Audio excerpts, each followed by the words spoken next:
Good morning. Welcome to the worship service of the First Unitarian Church of Hobart. My name is Barb Langle, and I participate in the life of the church by serving on the Board of Trustees, among other things. We are a religious community of people with diverse beliefs and shared values. Our diverse beliefs are expressed in our 6 sources, and our shared values are expressed in our 7 principles. Both can be found online at uua.org.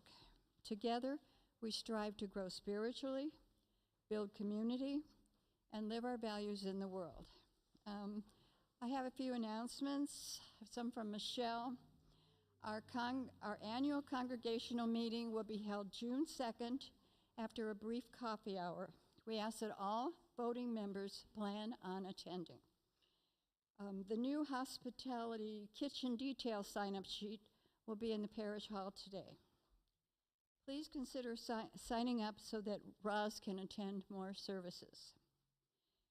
Trivia Night Church fundraiser will be May 11th. Teams will consist of 4 to 6 people. Cost is $100 per team. Invite your smartest friends and relatives to join you on a team. Sign-up sheets are in the parish hall. If you do not know what team to join, talk to Michelle after service and she could put you on a team.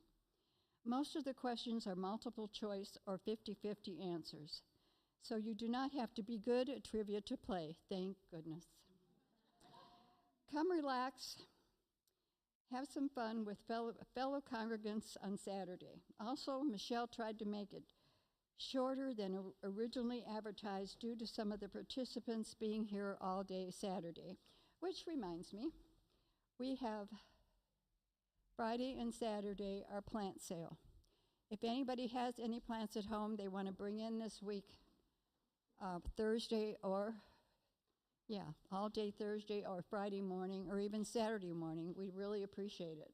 If you have any plants started you want to donate or come in and buy, Friday and Saturday. We've already got some plants out there. If you want to look them through and maybe buy some, talk to Sandy, she'll give you a price. And at the fundraiser that night, bring a potluck dish to share if you wish. The 4th of July Planning Committee has decided to give out free snow cones to the community during the 4th of July parade here in Hobart, and we'll be celebrating our 150th anniversary.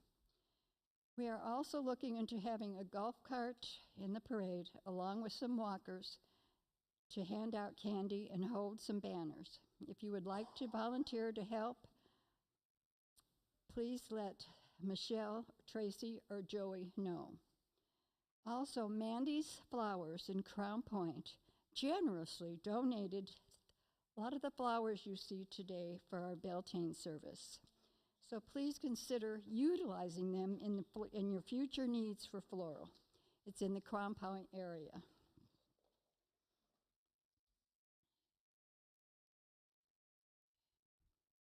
Today we're celebrating and bringing in the warmest half of the year, second half of the year.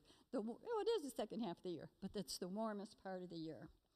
We are currently streaming our services online. The Joys and Sorrows portion, however, is private, and we will take a break at that time. Other than that, it'll be recorded and available for future viewing on Facebook, YouTube, and the church website. Please let your Facebook and Twitter friends know that you're attending worship with hashtag First Unitarian Hobart.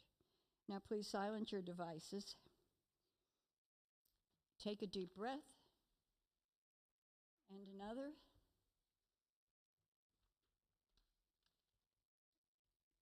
And help me lighting the chalice.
But there we go. We have. Welcome into our space. It's organized a little bit differently than you might have seen. Thank you so much to the folks who have done it that way. This does add a little twist to our usual joys and sorrows.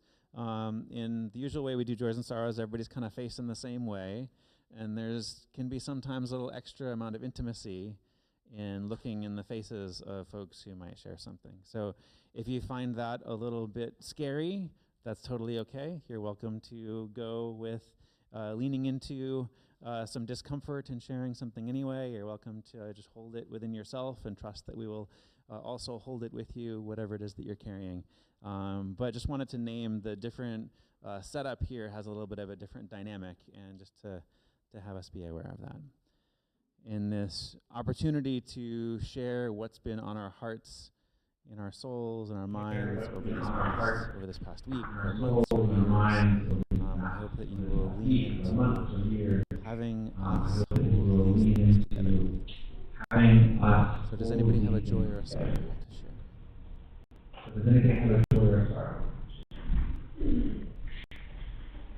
Oh, Kathy, she's got the beautiful curly hair. She's...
Lord, and all that lives on in the silent sanctuaries of our hearts.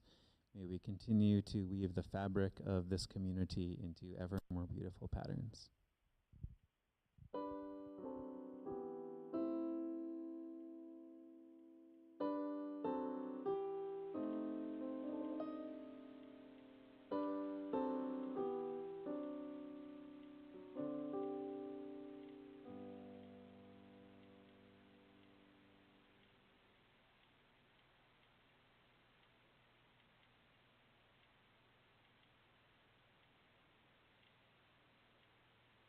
Opening hymn, Come Thou O Summer, to the tune of Be Thou My Vision. The words will be on the screen and in your order of service.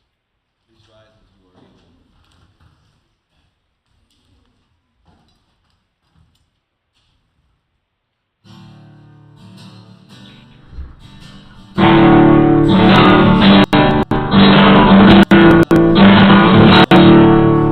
Come thou, O summer, and bring our day, for thou art here. Cold was the winter with long dreary nights.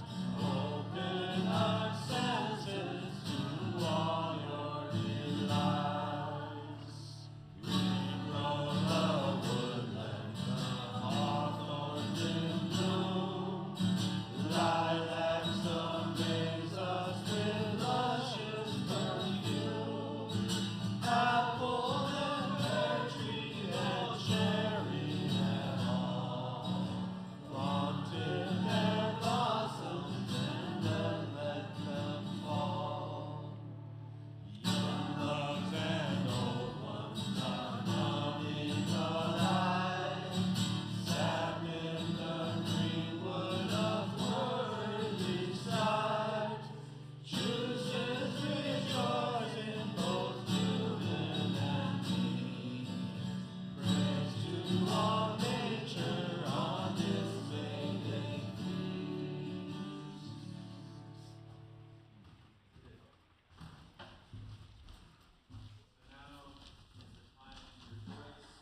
Flowers and fertility. Now is the time for feasting and fun and falling in love. May Day marks the beginning of solar summer, the 3 months of the year when the light is strongest and the days are longest. There are so many good things to appreciate at this time of the year. Please join now in a litany of seasonal blessings. We invite you to respond with "Let us rejoice." For warm weather and long days and the energy to enjoy them. Let us rejoice. For all the flowers and bushes in bloom, for tulips and magnolias and lilies of the valley, for dogwood and azalea, or for whatever is blooming in your yard. Let us rejoice. For the feathery leaves sprouting on trees. Let us rejoice. For the greenness of growing things. Let us rejoice. For the bright song of birds greeting dawn. Let us rejoice. For the frenzy of puppies greeting parks. Let us rejoice. For proms and graduations and the special beauty of all young people. Let us rejoice. For spring fever and falling in love. Let us rejoice. For romance and passion. Let us rejoice. For baseball and frisbee. Let us rejoice. For gardeners who weed and clear and plant and feed and mulch and mow. Let us rejoice. For asparagus and collards and green beans and radishes and spinach and turnips. Let us rejoice. For Mother's Day and the women it honors. Let us rejoice. For the fertility of mind and spirit that makes us creative. Let us rejoice. For the miraculous fertility of the earth and all its plants and animals and people. Let us rejoice. For our determination to take good care of it. Let us rejoice.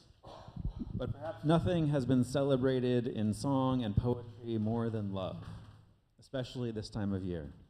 Poets have sung its praises in texts, both sacred and secular. May our spirits be lifted by listening to this one from the Song of Songs. Come then, my love, my lovely one, come.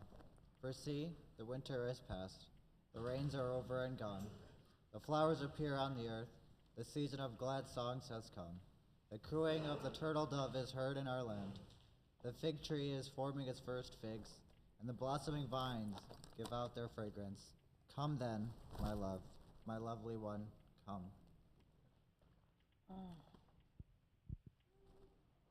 So when you came into the sanctuary, you should have gotten a piece of paper and a pencil. Did anybody not get one that needs paper and pencil? So some servers will come around and make sure that you get a piece of paper and a pencil for our next little thing. And so while these are being passed out, I'll just kind of let you know what we're going to be doing with these. The beginning of the warm, light half of the year, the midpoint between spring equinox and summer solstice, was celebrated by the Celts as Beltane, which means fortunate fire, or fire of the sun god Bel. They lit huge bonfires to honor the sun and welcome the summer. At the end of the cold, dark half of the year, when food supplies had dwindled, they were eager for the growing season, ready to celebrate the return to life, to ask for blessing on the crops and pastures and animals. Even today, on top of Colton Hill in Edinburgh, at the spectacular Beltane Fire Festival, a chorus of drummers beat winter into retreat.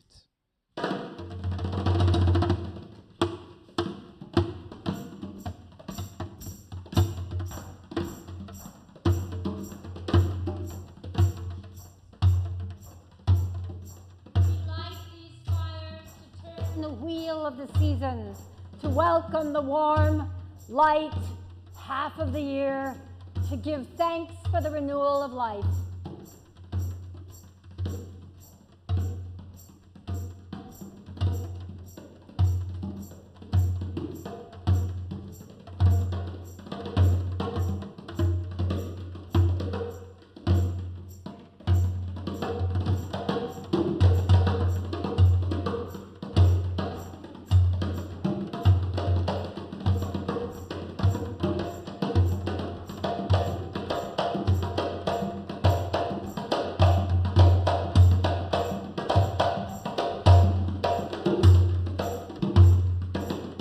Beltane, the people extinguished the fires in their hearths and climbed to the high point of a nearby hill, taking their livestock with them. Here they kindled the ceremonial fires from which they would light brands to take back to their homes. To assure the fertility, purification, and protection of the flocks and herds, they drove them between the fires on their way to the high summer pastures. They believed the fire itself had curative, protective, even magical powers. And when the flames were low enough, they leapt over the fires, even carrying the children, hoping for the blessing of health and fertility.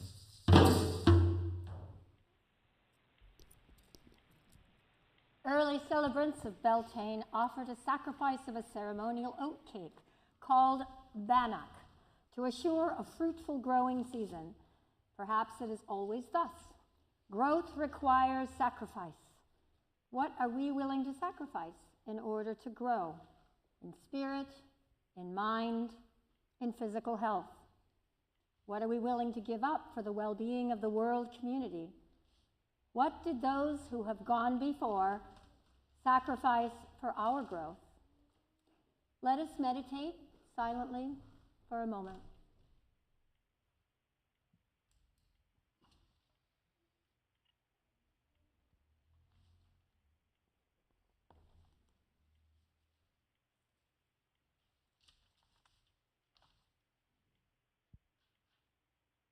Next, write on a piece of paper that you now all have what we are willing to sacrifice for growth.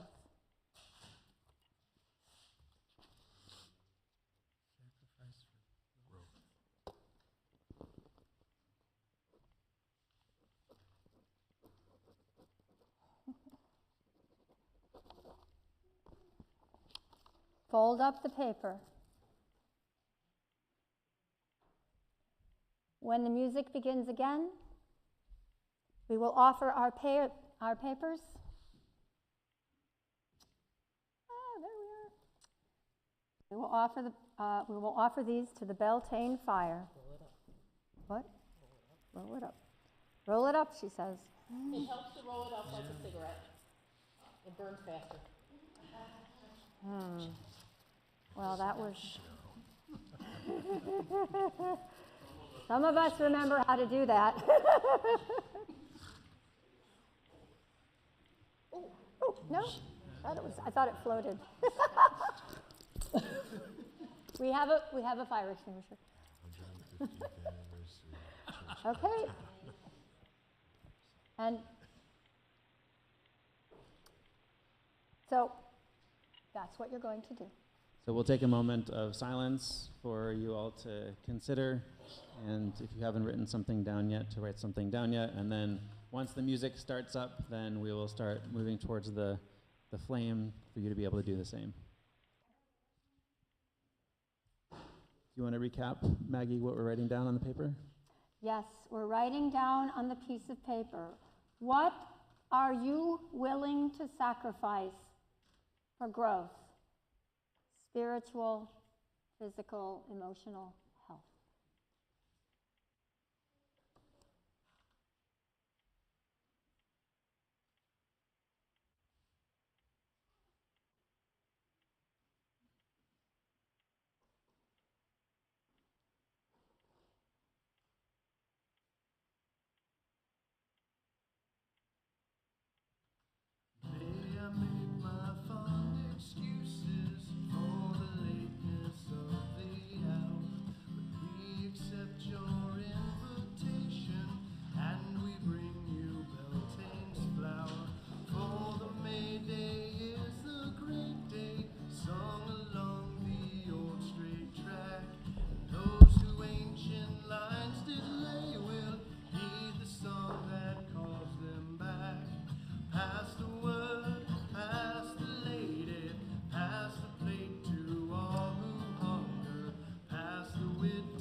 Blessed be. In the high summer pastures where the Celts took their herd and flocks, the new grass was so plentiful at this time of year that cows reportedly had to be milked 3 times a day. For this reason, dairy products were a favorite treat at this festival, but the ceremonial food was the oatcake. The people faced the fire and offered bits of their bannock, invoking in turn the respective protectors of the sheep, the horses, and the cattle. Then they broke off more pieces and offered these in the name of the fox, the crow, and other predators, and that these might spare the flocks and herds. Ironically, this symbolic giving away of bannock to themselves, to the guardian spirits and animals, assured that the people would have enough for themselves. Before we moderns mock that we might consider their superstitious beliefs, we might consider the wisdom of this practice. Perhaps it is only in sharing that we ever have enough for ourselves. We invite you to come forward. No, we're not coming forward. What are we doing? We're passing. Yes, stay at your seat, just like I said. We will be passing the bannock, and when all have been served, we'll bless the cakes together and then share and enjoy them. So don't eat it until after everybody's got one. Oh, no, don't eat it. Don't eat it.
So behold a modern version of the food of ancient Beltane, product of butter, milk, and grain. And then say with me, this piece we dedicate to birds of the air, whose songs delight us everywhere. Did everyone get a cookie?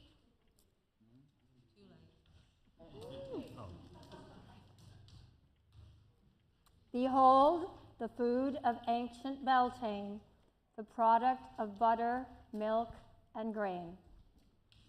This piece I dedicate to my neighbor, whose life and health I reckon dear.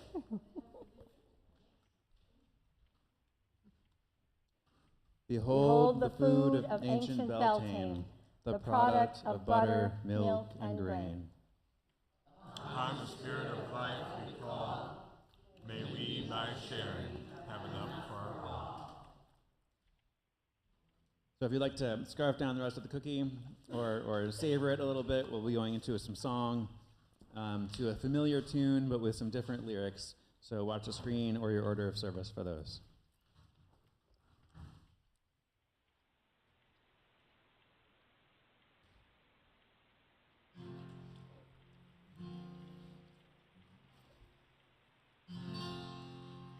Tis a joy to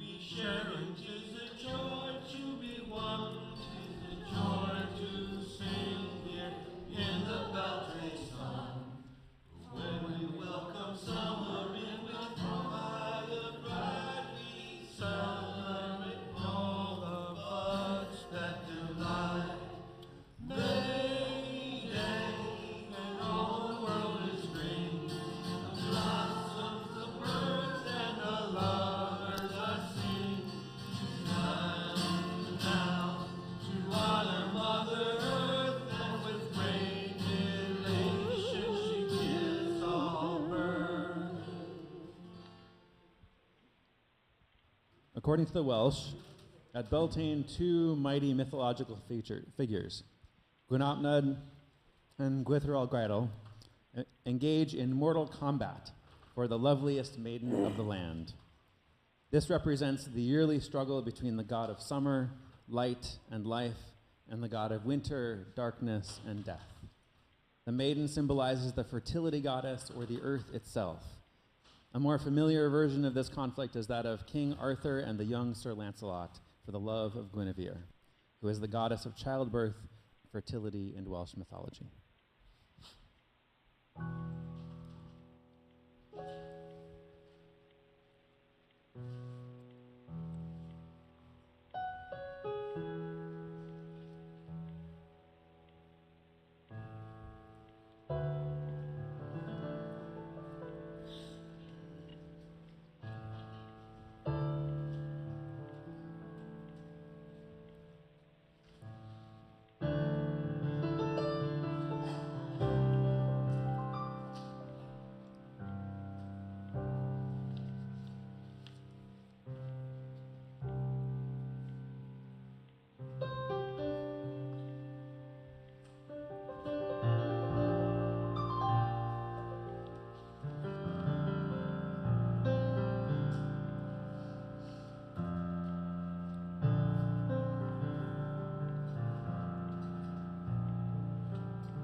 La, it's here, that shocking time of year, when tons of wicked little thoughts merrily appear. It's May, that gorgeous holiday, when every maiden prays that her lad will be a cad. It's May, it's gay, all libelous display, those dreary vows that everyone takes, everyone breaks, everyone makes divine mistake. The lusty month of May. La, it's May, lusty month of May, that darling month when everyone throws self-control away. It's time to do a wretched thing or two and try to make each precious day one you'll always rue. It's May, when all, the month of great dismay, when all the world is brimming with fun, wholesome or it's wild, it's gay, a blot in every way. The birds and bees with all of their vast avarice past gaze at the human race aghast. The lusty month of May.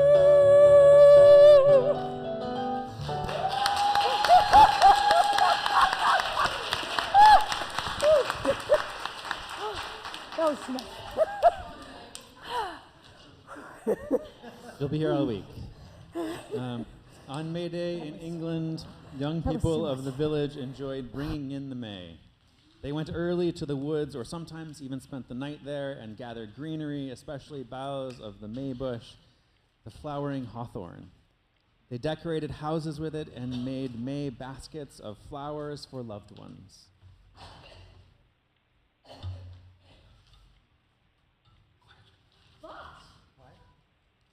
The most spectacular May Day rite was the maypole dance.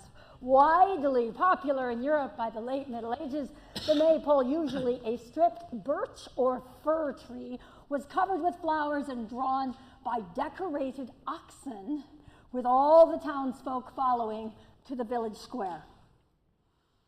Here they set it up, decorated it with green boughs, and danced around it. The May Queen, dressed in white, presided over the festivities. Wearing a wreath of flowers, she represented the fertility goddess and the earth itself. Her role was a coveted one, as suggested by this excerpt from Alfred Lloyd Tennyson's poem, The May Queen.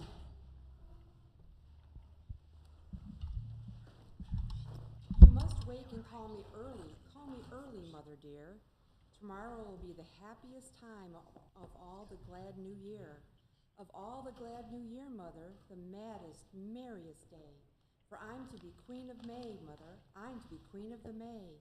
Little Effie shall go with me tomorrow to the green, and you'll be there too, mother, to see me made the queen. For the shepherd lads on every side'll come from far away, and I'm to be queen of the May, mother, I'm to be queen of the May. The honeysuckle round the porch has woven its wavy bowers, and by the meadow trenches blow the faint, sweet cuckoo flowers. And the wild marsh marigold shines like fire in swamps and hollows gray, and I'm to be queen of the May, mother, I'm to be queen of the May. All the valley, mother, will be fresh and green and still, and the cowslip and the crowfoot are over all the hill, and the rivulets in the flowery dale will merrily glance and play, for I'm to be queen of the May, mother, I'm to be queen of the May.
In some places, the May Queen was joined by a May King or a green man believed by some scholars to represent the vegetation god. They accompanied the maypole in procession and presided over the festival. The mock marriage of these young people may have been a remnant of an archaic fertility rite, in which the royal couple of the kingdom enacted a ritual mating that imitated the hieros gamos, the sacred marriage of the goddess and the god. By imitating the divine creators, they assured the health and fertility of all in the kingdom. So we're going to do some maypole dancing, and I'm going to invite Patricia Riley Chirilla up to give us some instruction on how we're going to be doing this. Okay, before we start, just stay where you are. You're going to form a circle, and then we'll count off by twos. And the ones will turn to their left, and the twos will turn to their right, and then we'll just simply weave in between each other.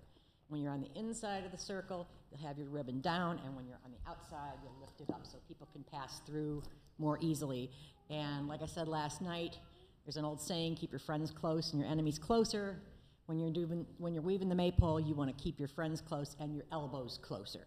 So keep your elbows kind of in, and you know, if you flail your arms about, you're likely to strike somebody in the eye, so be very careful. I think that's probably, what? Oh, yeah, leave a little slack in your ribbon.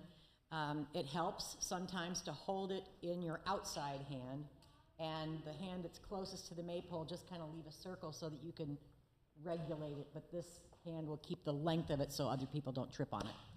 Okay. And so what was the inside hand doing? Yeah. Yeah, would you like? Doing this kind of thing. So when you're on the inside, you're down, and when you're on the outside, We haven't done that yet. I was going to demonstrate. Whoever's not dancing, we have lots of percussions. So there's a whole bunch of, various drums and maracas and cymbals and so on. So please come up and grab some if you're not planning on dancing. Okay. And there'll be some, many of us have done this before, so there'll be many of us have done this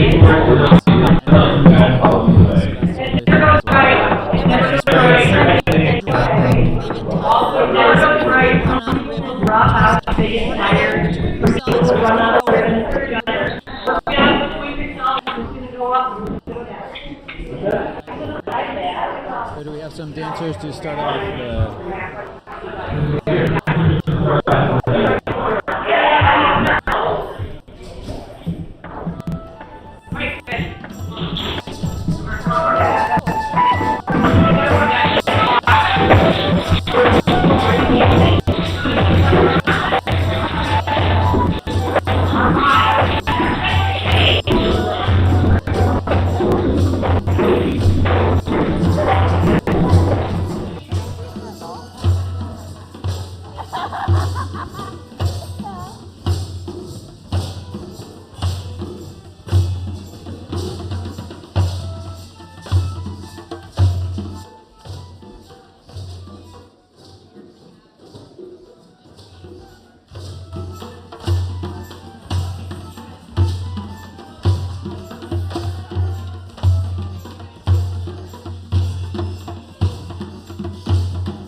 Beautiful, beautiful.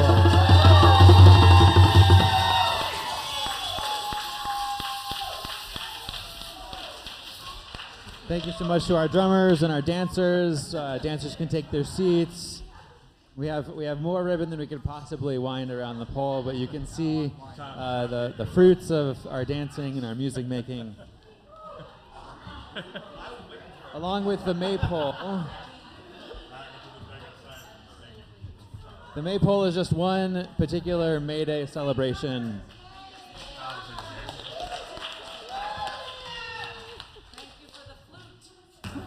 The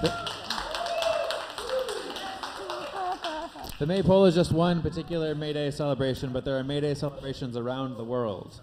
In Teutonic countries, the festival of Walpurgis commemorates the god Odin's self-sacrifice upon the world tree.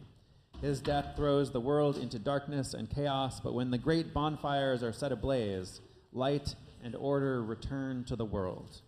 In Sweden, people light bonfires and sing spring songs on the eve of May 1st. In Germany, there are ceremonial tree plantings, maypole dances, and maypole climbing contests. In Greece, the children sing spring songs on the morning of May Day after locating the first swallow of the season. They bring the good news back to their neighbors who reward them with sweet treats. Teenage boys in Switzerland and the Czech and Slovak republics court their sweethearts with May trees or maypoles outside their windows. Italian boys serenade their girlfriends and compete for prizes by climbing greased maypoles.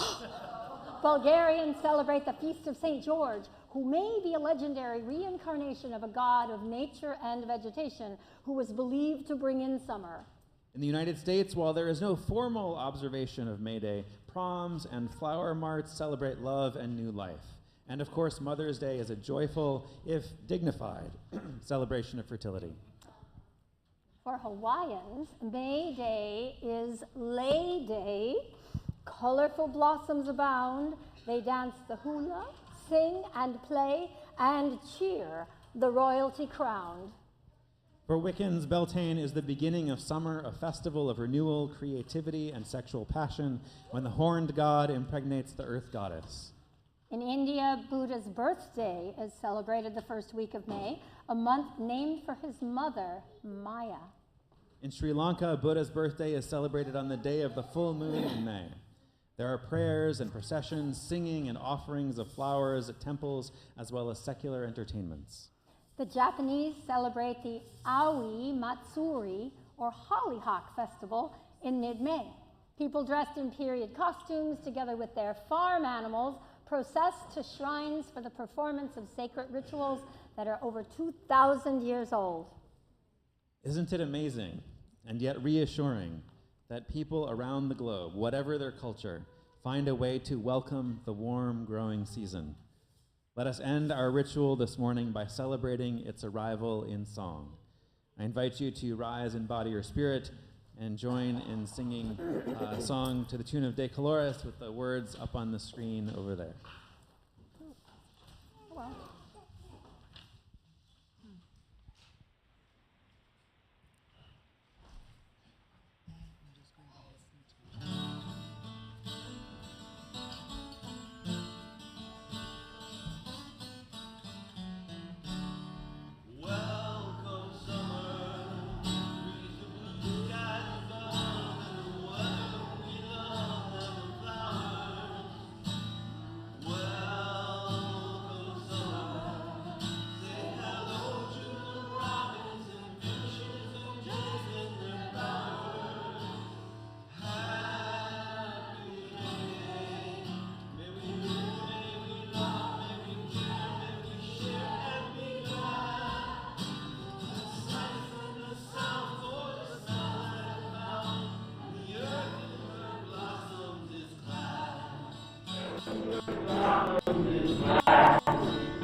Please be seated.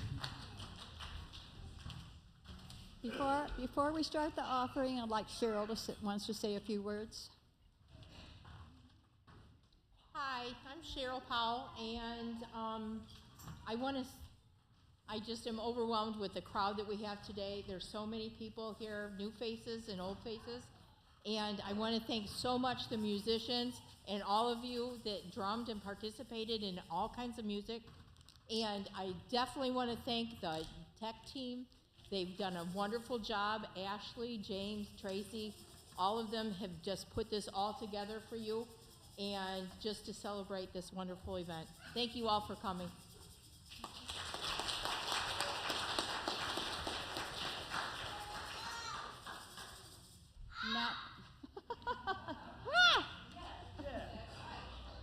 Now is the time in our service for our offering. We give to remind ourselves of how many gifts we have to offer. We give to remember that we are part of something bigger than ourselves. We give because we believe in music and friendship. We give with the faith that together we have enough. The money in the baskets goes to sustaining the mission of our church, our community. The money in the cups goes to the charity chosen by the Faith in Action Committee. This month, the money in the cups goes to Sojourner Truth House in Gary. May's Loose Change collection will be for them. Their services include a food pantry, which Gary residents can access, which is one of the few areas that also provide personal private care products. Their pantry service also includes a clothes closet for women, providing basic clothing needs. Other services include basic health screening. Having access to the basic services helps bridge the gaps for clients as they work through temporary life changes. They also collect items that they're asking for this month: deodorant for men and women, cereal, and pancake mix. So we put them in the box outside. We'll be collecting those this month. We're also putting together a First Unitarian walking team for the fundraising on June 8th from 8 to 11.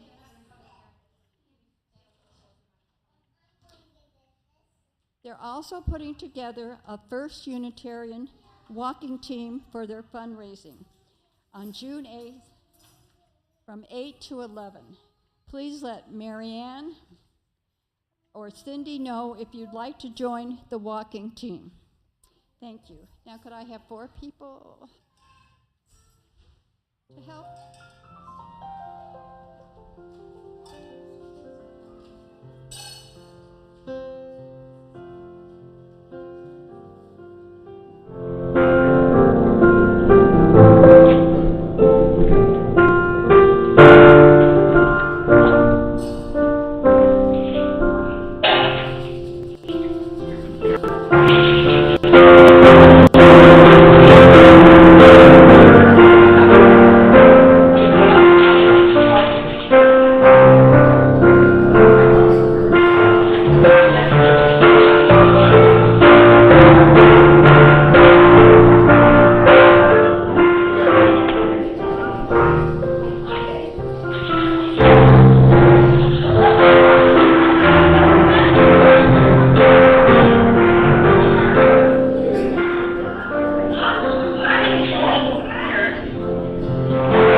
For your prayers, your presence, your service, and your gifts, we are truly grateful. Now please join me in extinguishing our chalice, which has already extinguished it itself, but let's say the words anyway. We extinguish this flame, but not the light of truth, the warmth of community, or the fire of commitment. Those we carry in our hearts until we are together again. Everybody join us in the parish hall for fun, talk, and snacks.